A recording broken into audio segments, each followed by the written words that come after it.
नमस्कार दोस्तों, मैं डॉक्टर कुशल जैन। जैसा कि हम सब जानते हैं या फिर आजकल हम न्यूज़ पे देखते हैं कि कोविड-19 पैंडेमिक के बाद काफ़ी सारे लोगों को सडन कार्डियक अरेस्ट आता है, यानी कि अचानक से दिल का धड़कना बंद हो जाता है, सांस आनी बंद हो जाती है। अगर हमारे आसपास ऐसा किसी को होता है तो हमें क्या करना चाहिए? तो इस वीडियो को एंड तक ज़रूर देखें। सबसे पहले हमें ये चेक करना है, एंश्योर करना है कि पेशेंट अनरिस्पॉन्सिव है या रिस्पॉन्सिव है।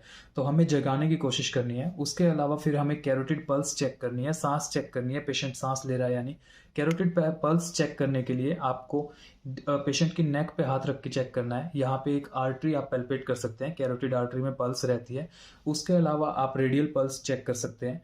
इसमें अगर इन दोनों में से कोई भी पल्स आपको नहीं मिल रही है, और ऐसा आपको 10 सेकंड से ज़्यादा नहीं करना है, क्योंकि अगर आप लंबे समय तक पेशेंट को ऐसे ही छोड़ देंगे और उसको सांस भी नहीं आ रही है और दिल भी धड़कना बंद हो गया है, तो ऐसे में बाद में टिश्यूज़ की डेथ होनी शुरू हो जाती है। तो हमें ज़्यादा लंबा समय नहीं लेना है। इस काम में हम ज़्यादा से ज़्यादा 10 सेकंड का समय लेंगे। अगर आपको 10 सेकंड के अंदर पल्स नहीं मिल रही है और पेशेंट अनरिस्पॉन्सिव है, तो आपको सीपीआर शुरू कर देना है। सीपीआर का राइट टेक्निक ये है कि आपको या किसी को सबसे पहले एम्बुलेंस को कॉल करना है कि जब तक आप कंप्रेशंस दे रहे हैं, तब तक एम्बुलेंस या मेडिकल टीम वहाँ पे पहुँच जाए और आगे की जो उनकी प्रोसीडिंग है, आगे जो मैनेजमेंट है या जो भी नेसेसरी प्रोसेस है, उसको कंटिन्यू किया जा सके। तो सीपीआर देने के लिए सबसे पहले अपने हाथों को दोनों को टाई करना है।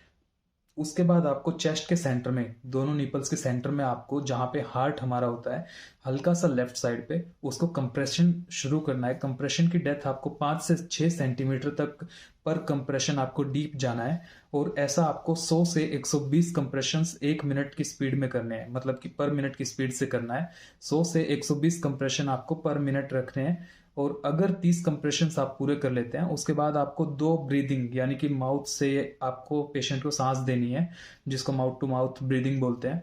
और अगर आप ऐसा करने में अनकंफर्टेबल हैं, तो आपको कंप्रेशंस जो है वो कंटिन्यू रखने हैं। आपको 100 से 120 कंप्रेशंस पर मिनट की स्पीड कंटिन्यू रखनी है। अगर आप इससे कम स्पीड से कंप्रेशन को कंटिन्यू करेंगे, तो उससे पेशेंट की बॉडी में ब्लड फ्लो पूरा नहीं जा पाएगा, जिससे टिश्यूज की डेथ होने के काफ़ी चांसेस बढ़ जाते हैं और रिकवरी के चांसेस काफ़ी कम हो जाते हैं।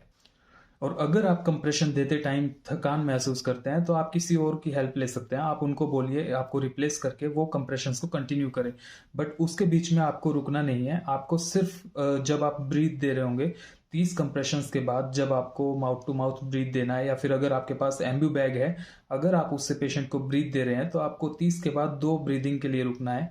उसके अलावा आपको बिल्कुल भी नहीं रुकना है। जितना आप रुकेंगे उतना पेशेंट का प्रोग्नोसिस, यानी कि रिकवरी के चांसेस कम हो जाएंगे। आपको कंप्रेशंस को कंटिन्यू रखना है जब तक मेडिकल टीम नहीं आती है या फिर पेशेंट की कंडीशन में सुधार नहीं आता है।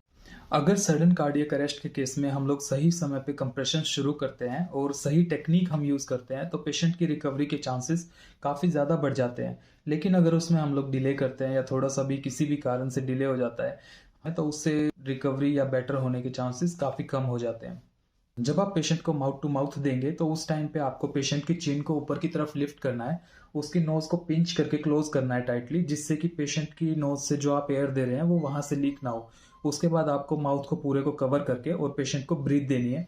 और आपको 2 ब्रीथ के बाद चेस्ट कंप्रेशंस कंटिन्यू रखने हैं, जो कि 100 से 120 चेस्ट कंप्रेशंस पर मिनट की स्पीड से आपको कंटिन्यू करना है। जब आप चेस्ट कंप्रेशन कंटिन्यू करते हो, तो उससे होता क्या है कि जो पेशेंट का हार्ट है, उसको आप मैन्युअली बीट करवा रहे हो, यानी कि आपका जो ऑक्सीजन का फ्लो रहता है, ब्लड फ्लो रहता है, वो ब्रेन तक पहुंच रहा है और टिश्यूज की डेथ नहीं होती है जितने टाइम तक आप कंप्रेशन दे के रखते हो।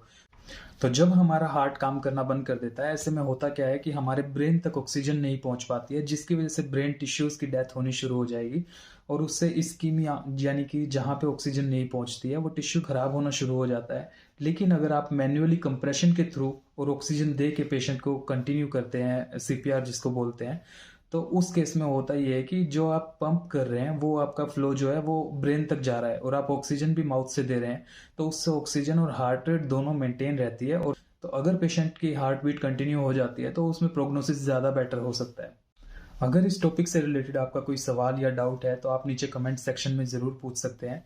अगर आप चाहते हैं किसी और टॉपिक के बारे में जानना या फिर उस पर हम लोग वीडियो बनाएं, तो उसके बारे में आप कमेंट सेक्शन में लिख के हमें बता सकते हैं। लेकिन इस वीडियो को आप ज़रूर सभी तक शेयर करें, ताकि हो सकता है इमरजेंसी में किसी की जान बचाई जा सके। Thank you very much.